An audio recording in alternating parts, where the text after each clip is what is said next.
以八字比較複雜，我哋講啲簡單嘅，唔使我哋打開隻手就得啦。你好運，你做乜嘢都係啱嘅。股票同拍拖一樣啫嘛，你賺完錢咪算咯。一為好財運嘅係，哇！就係拍手掌，拍手掌，我都話你行運㗎啦。好啦，上一 part 咧，我記得同阿 Uki 傾嘅時候咧，就係講呢一個嘅成個 in general 啦，外圍又好啊，中美又好啊，香港又好咧，嗰個宏觀嘅投資形勢啦。喂，我哋翻嚟自身，因為我記得你上一集有提到咧，就係就算我話個 number 俾你條命咧唔夾咧，你係冇買到咧，你唔知係你時運低定係咩咧，都係會卒之會出現一個你會贏唔到啊，甚至輸嘅結果嘅。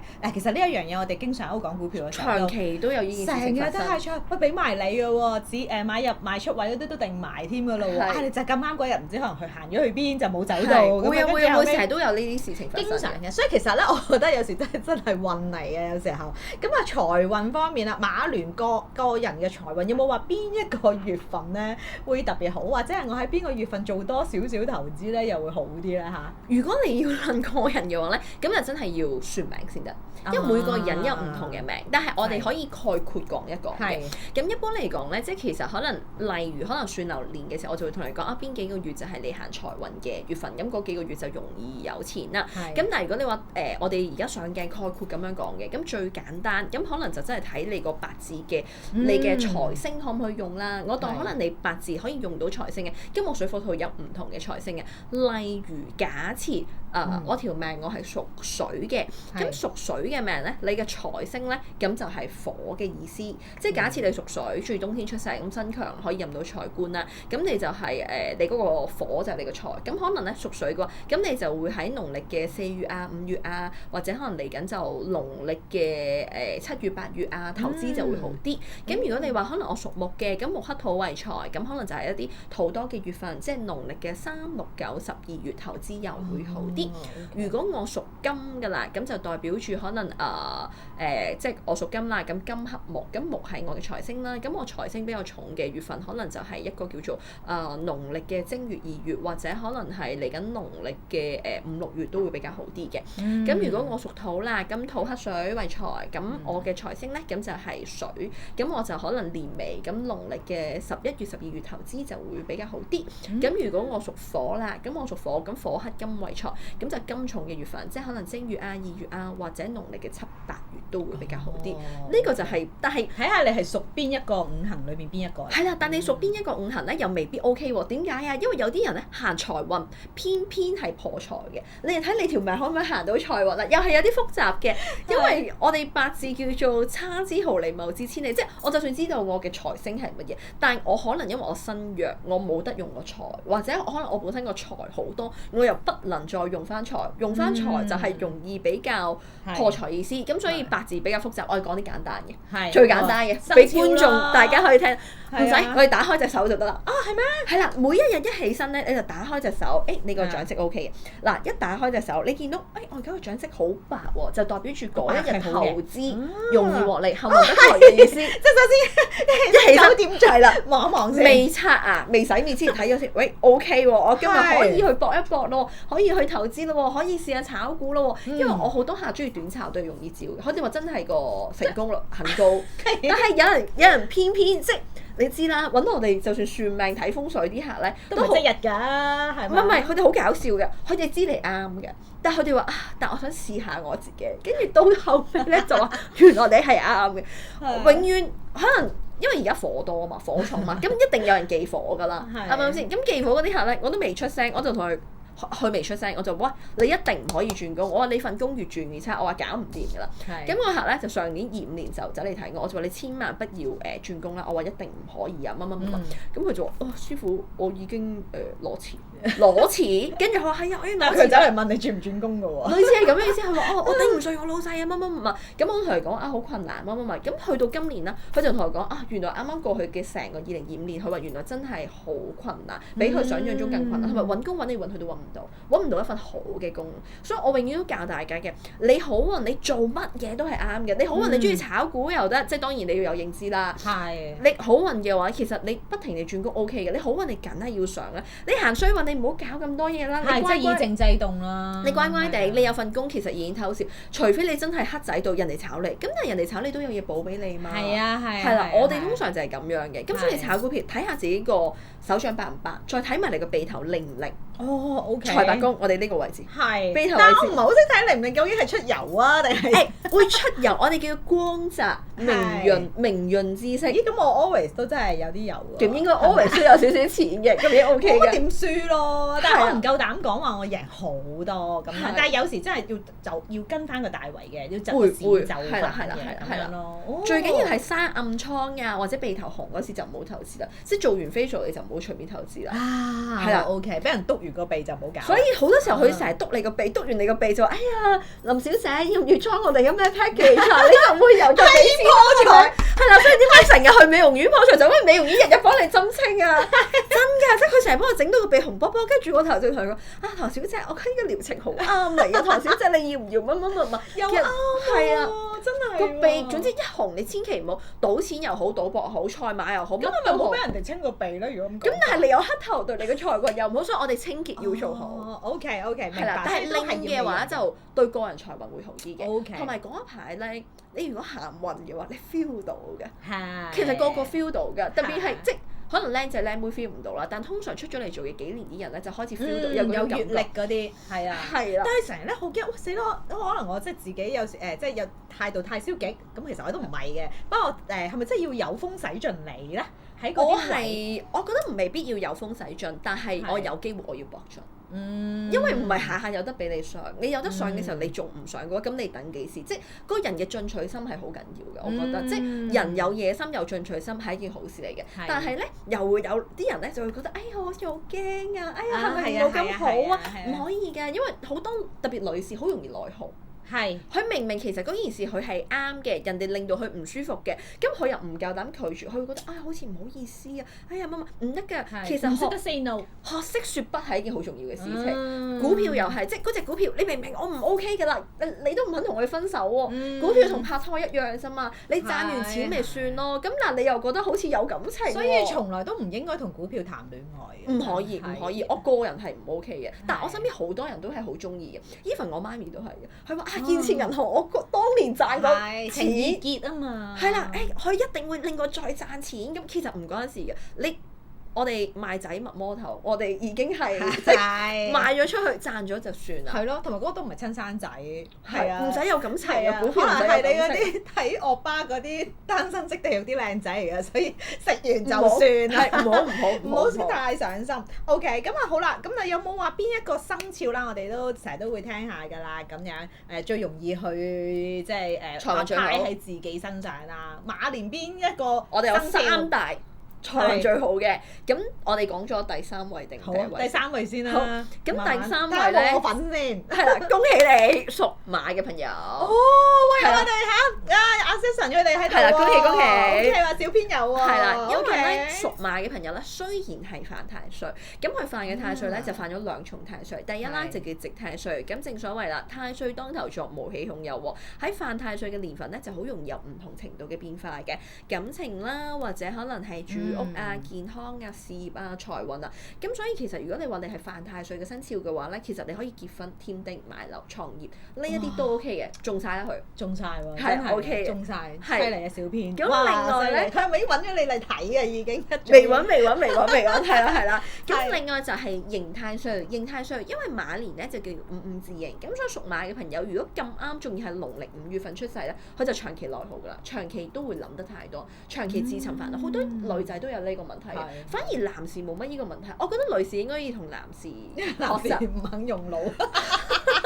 因為男士咧，無論佢嘅外表或者佢嘅身家點樣，我就係有自信嘅。但女士唔係，女士就算你揾得再多錢，或者你再靚都好，你都諗好似我唔夠完美。即係女仔好特別嘅，可能佢有1000萬身家，可以同佢講我少少啦咁啊。但男士佢有3萬，佢可以同你吹到我有3000萬嘅，即係會有呢一種嘅情況。所以我覺得女士應該要學習男人做乜嘢都有自信心。呢樣嘢好緊要，輸人冇輸陣啊！你攞咗個勢，我覺得你個人會容易成功啲嘅。咁所以屬馬嘅朋友就不要內耗，不要諗得太多啦。咁吉星啦就有3粒大吉星，咁就見到金貴星啦，咁就代表住裝滿住錢嘅一個櫃啦，咁所以嘅正財運、偏財運都好好嘅。咁工作嗰度見到將星，咁就代表住領導才能、大將之風，都係容易升職加人工嘅。同時地位都會提升啦，因為有歲駕吉星，咁亦都代表住皇帝出場嘅意思。所以整體嚟講係非常好嘅。唯一差少少就係可能有空星、劍鋒啊、伏屍啊、陽刃啊，咁可能就容易開刀破相整七。咁所以都建議屬馬嘅朋友揸車就要注意一下啦。同時農曆嘅5月同埋農曆嘅11月就主動去捐血或者洗牙，咁就可以化解到啲血光之災啦。OK， 好啦，咁啊財運生肖第2位又係邊一個咧？屬雞嘅朋友。哦，OK。係啦，嗱，屬雞嘅朋友咧，本身咧2026年咧桃花運排第1。紅鸞星動有冇聽過？有。係啦，紅鸞星動咁就代表住桃花非常旺啦，所以雞仔雞女咧係今年特別單身咧，好容易遇到啲合適嘅對象嘅，咁所以就非常地唔錯啦。合適得嚟仲要係高質量嘅。咁本身已經拍咗拖好多年嘅，都係考慮結婚啊、生小朋友啦。咁財運咧就更加咧就叫做玉堂星，玉堂星即係代表住金銀滿屋嘅意思，財運滿滿、收穫滿滿嘅意思啦。咁所以非常唔錯。工作嗰度啦，更加有太陰吉星、女性貴人星啦，所以假設屬雞嘅朋友從事一啲同女性有關嘅工作，例如美容啊、化妝啊，或者可能係一啲叫做女士服飾啊、珠寶嘅話咧，咁其實新一年個運都非常之唔錯嘅。但係空星都要留意，咁空星就有貫索勾神，咁呢2粒咧都代表住容易一啲金錢苛索、拉拉扯扯嘅意思。可能你啲運好好啦，啲人成日想同你合作、理財、投資、做生意，咁你就小心啲。如果咪就好容易會有一啲嘅拉冧麻煩事咁咯。咁第1位好財運嘅係，哇！就係屬羊嘅朋友啦。拍手掌，我都話你行運㗎啦，我都話你行運，你對眼有行運，個鼻有行運，個人係發光嘅。我簡直係毛管動啊！我聽到你話係啦，屬羊。嗱，屬羊有咩好咧？嗱，屬羊第一。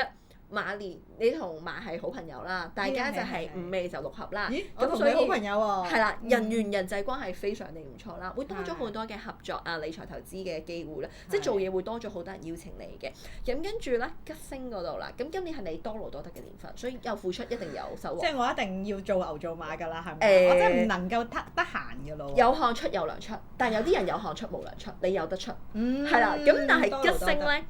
人哋有金貴啊，有玉堂啊，你都唔錯。你有金魚星，金魚星就代表住裝滿住錢嘅車，成車錢袋住咗，係啊，就親，每一日嗰啲錢就好多啦，咁嘅意思啦。另外啦，就有太陽吉星，太陽吉星都係代表住遠方嘅財星，同埋男性嘅貴人星，咁所以揾錢方面咧就特別有利嘅，亦都好容易有男性貴人幫忙啦。例如可能你從事工作係一啲可能賽馬界啊，可能鐘錶界啊、男士服飾等等嘅話咧，亦都好容易升職加人工嘅。整體嚟講非常唔錯。空星得1粒，叫做板安。板安咧，其實你話佢空星又唔係空星，只不過代表住工作方面容易轉動。咁但係啲運任好，越轉只會越好，唔使擔心。所以同埋我而家做 YouTuber 又好啦，或者係 KOL 啦，其實都係不停咁轉噶嘛，啲嘢係要不停咁變噶嘛。哇！咁啊真係大家記住跟 June Day 啦 ，follow 住 June Day 啦，真係。冇錯。通常同我合作過啲人都會越嚟越好運。哎呀，真係 OK，可以嘅。好啊，嗱，訂閱人數我哋節節上升。3個就係最好㗎啦，係咪真係？咁但係有其他嘅生肖3個唔好嘅有冇咧嚇？3個唔好，好似佢哋聽到好唔開心喎。我哋逐個講少少啦。好啊，我哋不如講鼠啊，講咗鼠年先啦。鼠咧就犯太歲嘅。咁佢本身就沖太歲啦，咁就一喜當三災，無喜咧就是非來。咁屬鼠嘅朋友咧，今年比較特別啲。咁今年咧就係沖太歲，咁所以各方面都會變化。做嘢啦，或者可能係住屋啊、感情啊、健康會有一定程度嘅變化。咁再加埋今年咧就係工作星千年，咁所以咧工作表現都係唔錯嘅。不過好可惜，今年係吉星欠奉嘅一年，凡事只能靠自己。咁空星方面都比較多啦。咁空星就見到有大耗星，大耗星咧就係一粒大嘅破財星，所以咧任何一啲高風險、高回報嘅投資咧就唔建議屬鼠嘅朋友啦。咁就要特別注意小心。做嘢方面啦，就見到欄杆星，咁就代表住好容易一波三折嘅意思，即係我哋就關關難過關關過，凡事只能靠自己過啦。同時亦都見到歲破星啦，咁所以容易有啲叫做開刀啊、破相啊、整親啊。所以屬鼠嘅朋友揸車要特別小心，同埋去到農曆嘅5月同埋農曆11月，主動去捐血或者洗牙化解血光之災。我哋唔使咁 sad 嘅，屬鼠嘅朋友都可以有運行嘅。嗱，假設屬鼠嘅朋友你係秋冬天出世嘅話，都係會有運行嘅。係。OK，好。咁如果係夏天出世咧，咁都唔使擔心，你可以黐住啲行運嘅朋友，係黐住屬羊嗰啲，係啦，屬羊啊、屬雞啊，或者可能黐住屬馬嘅都 OK 嘅。OK，問題就唔大嘅。咁啊，屬牛方面啦，屬牛咁都係犯太歲嘅生肖啦。咁屬牛犯嘅太歲咧，咁就叫做害太歲，害就容易俾人陷害啦，或者可能有少少俾人跣嘅意思啦。但係又唔使擔心嘅，因為屬牛嘅朋友咧，佢新一年咧就係多勞多得嘅年份，咁所以有付出就一定有所收穫啦。再加埋啦，有3大吉星都好勁，紫微龍德國人。咁紫微龍德咧就係對佢嘅財運啦，或者對佢嘅工作運啊，有一個正面嘅幫助，係強而有力嘅吉星嚟，即係非常好嘅意思。咁同時亦都見到國印吉星啦，咁就代表住咧古時候用嗰種帥人啊，大權在握。係啦，所以屬牛話事喎 leadership 咁樣喎。係啦，所以屬牛嘅朋友，假設咧佢係從事一啲可能大機構啊，或者可能係政府工作嘅話咧，咁就好容易升職加人工噶啦。所以整體嚟講係唔錯嘅。但係空星咧就見到有天厄星啦，咁就不利出門嘅意思。咁不利出門，咁我哋出門之前買定份旅遊保險咪得咯。我哋轉嫁個風險俾我哋嘅保險公司。咁另外咧，咁亦都係見到就係有一個叫做暴敗星，暴敗星亦都代表住財運上落比較大嘅意思，容易大起大落，所以投資方面就容易3間貧5間富，咁就要睇清睇楚啦。OK， 好啦，咁啊跟住就係屬虎咯喎，老虎仔、老虎女，虎都係一個合太歲嘅生肖嚟嘅，咁就壬午戌3合嘅太歲啦。咁本身屬虎嘅朋友咧，今年咧其實唔錯嘅，因為係個財運年嚟嘅，主要就係以個正財運為主，咁所以揾錢方面咧都係唔錯啦。再加埋咧有一啲太歲有啲好朋友咧，即係大家好似好 OK 啊，大家一齊捧起嚟咁樣嘅意思。不過咧，同鼠一樣都係吉星欠奉嘅。係啦，咁空星方面都比較多，就見到有子背啦、白虎啦。子背咁就代表住成日有人篤你背脊，係啊，所以返工嗰時就要小心下啦。咁再有一個咧就叫白虎星，白虎星就代表住女性嘅小人嘅意思。係啊，亦都代表住容易遇到啲比較強勢啊、野蠻啊、唔講道理嘅意思。咁所以又係要容忍一下啦。咁另外啦，亦都係見到有一個叫做飛廉大煞，都代表住容易一啲叫做高風險嘅一啲嘅意外啊、災害啊。咁所以屬虎嘅朋友，我建議佢哋就唔好參與任何極限運動就好啲啦。OK， 好啦，咁啊跟住到兔仔啦喎，屬兔。兔仔又係犯太歲嘅，咁犯嘅太歲就叫做破太歲。破咧亦都有個破壞人緣、破壞人際關係嘅意思。不過屬兔咧又唔使咁擔心喎。點解啊？因為今年咧好犀利嘅佢。第一財運年啦，第二啦，今年哇天喜桃花星嘅年份，正桃花之年，所以屬兔嘅朋友咧，佢哋嘅桃花運得非常旺，非常 very good 嘅意思啦。咁但係咧，屬兔嘅朋友，佢哋本身子午卯酉，即係屬鼠、屬馬、屬兔、屬雞，天生已經4大桃花生肖之一啦。咁屬兔嘅朋友今年行一個正桃花嘅，即係我單身嘅話，咁就桃花朵朵開啦。但係我有老公嘅，我有男朋友嘅，我有老婆嘅，咁啊大鑊啦！點解啊？咸池桃花星，霧水情緣嘅桃花星，咁所以啦，正桃花又有，霧水又有，咁所以咧就真係要管好你嘅下半身。係啦，咁你就可以好好地過你嘅下半身咁樣嘅意思啦。所以就真係你要控制咯，即係同異性相處就唔好太過火，咁樣就比較麻煩啲嘅。咁除此以外咧，其實都有天德啦、福星啦，呢一啲咧亦都係代表住逢凶化吉嘅星嚟嘅。對於屬兔嘅朋友嚟講，其實都算唔錯嘅。OK， 好啦，咁啊到龍咯噃，龍又點咧？龍咧就都唔錯嘅，咁今年都係多勞多得啦，有付出就有所收穫啦。再加埋咧，今年屬龍嘅朋友就見到有八座吉星，八座吉星啦，咁就代表住八方來財、八方來貴人嘅意思。所以屬龍嘅朋友咧，新一年咧亦都會多咗好多嘅貴人啦，各方面幫忙佢啦。咁同時啦，因為今年咧亦都見到有天界吉星，天界吉星咁就代表住上天替你解決困難嘅意思。所以有任何問題唔使驚，一定有貴人幫你嘅。但係先難後易，即係一定會先出現咗個困難，然之後再有人幫你解決嘅意思啦。咁所以屬龍嘅朋友都要特別注意、特別小心嘅。咁空星方面咧，咁其實咧都有一啲叫做孤神寡宿星啦。咁所以個人咧亦都覺得會比較空虛啊、寂寞啊。咁所以同伴侶相處又麻麻地啦，同埋都有可能血印啊、吊客啊呢一啲咧都係對於家宅運麻麻地嘅星嚟嘅。所以屬龍嘅朋友咧，就算你唔係犯太歲都好，我都建議屬龍嘅朋友可以喺農曆嘅3月或者農曆嘅9月主動去捐血或者洗牙，咁就可以化解到啲血光之災啦。哦 ，OK， 好，咁啊，跟住係屬蛇啦噃。屬蛇比較特別啲。屬蛇點解啊？因為啱啱舊年先犯太歲，係啦。咁蛇嘅朋友咧，咁可能係啱啱過去2025年咧，都經歷咗好多唔同程度嘅變化。咁嚟到新一年啊，終於穩定和合咗唔少啦。咁今年咧，亦都係一個叫做思想嘅拓展年嚟嘅，咁就代表住啦。特別有你學習一啲新嘅知識啦，或者係做一啲唔錯嘅工作啦。咁今年咧吉星就見到6分吉星，6分吉星即係代表朝廷俸祿嘅意思，特別有你升職啊、加人工啊。咁所以對於屬蛇嘅朋友嚟講咧，都係非常之唔錯嘅。空星咁就見到有一個叫做亡神空星啦。咁所以間唔中咧就係有少少大頭蝦唔記得咗嘢嘅意思。家宅運就係喪門星，咁就係對於家宅運麻麻地嘅意思。咁所以屬蛇嘅朋友亦都建議佢哋就可能就嗰啲病符喪門咧，咁就可能就主動就係睇下自己嘅健康問題啦，咁同埋為你嘅家宅方面，咁可能就係添置啲新嘅家具啊，換下家私啊，進行啲小型嘅裝修啊，咁都會令你嗰個健康運就會有所幫助嘅。OK， 好啊，咁啊，另外就猴啦噃。猴，咁屬猴嘅朋友咧，咁今年咧亦都係貴人年嚟嘅，都幾好嘅噃。係啦，整體嚟講都算唔錯嘅。咁今年屬猴嘅朋友最緊要4隻字：動中生財，走動得多就越好，因為係驛馬之年，即係跟翻馬騮仔嗰種性格，要活躍啲。係啦係啦，因為如果屬猴嘅朋友咧，你唔喐嘅話咧，冇運行嘅。我有好多客都係咁樣嘅，嗰八字哇人生自害4驛馬星，其實應該要走動多。佢話我唔中意走喎，咁咪冇運行。即係其實你應該要因應嗰個命格，因為我哋其實算命咧，其實係一種叫做天時地利人和嘅嘢。我哋有分天運啦，天運。你點解喺度？我點解喺度？解釋唔到嘅，個天整定咗。地運啦，呢個比較特別啲。例如我條命啊，我係做大老闆嘅命，咁我喺非洲我做乜嘢大老闆啊？做螞蟻批發大老闆咩？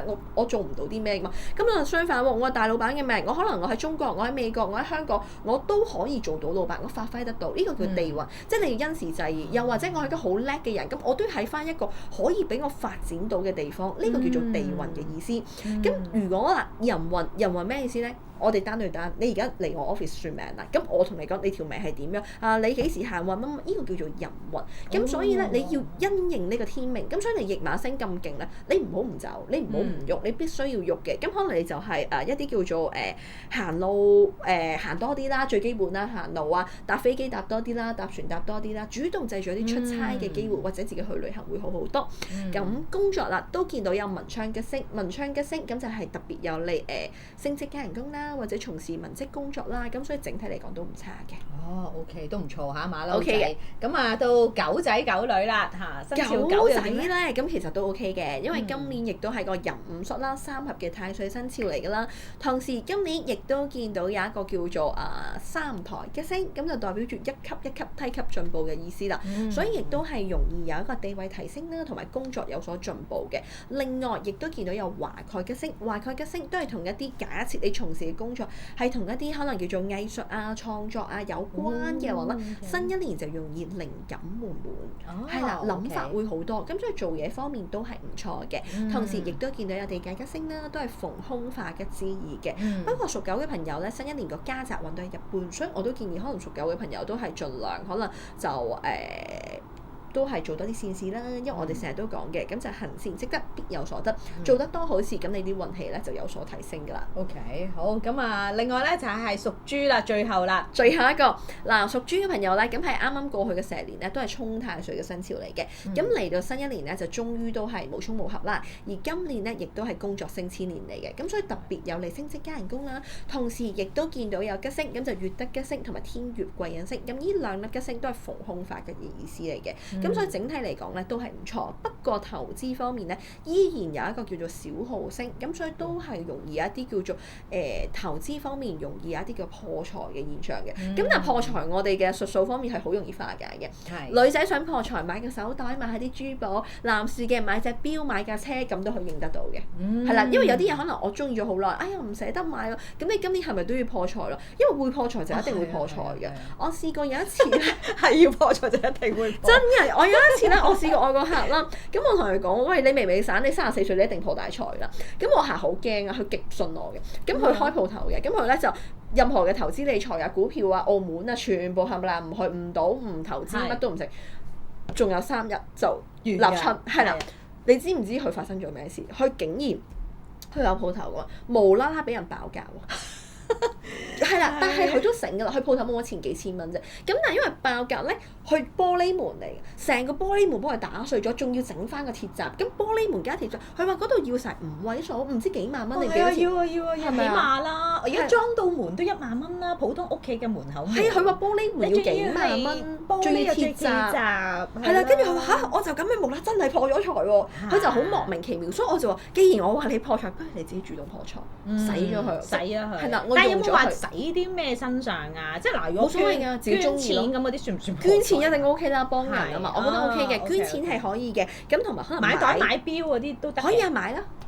我支持嘅，我覺得錢係流動。但係有冇話要破到幾多錢先為之應咗個捐？你覺得會有少少痛嘅？OK。係啦，即係你心靈上覺得痛就 OK 係啦，即係例如我話你破財，你唔好捐10蚊去買旗啦，即係10蚊你唔會痛㗎嘛。係啦，即係當然睇你經濟狀況，即係我一日我得10蚊，我捐10蚊痛，咁你就咁樣啦。咁你最好嗰個位你係覺得我係需要考慮嘅，而唔係好輕鬆嗰種。即係例如假設可能我當小姐，可能你1年你揾100萬嘅，咁你捐個太少啦。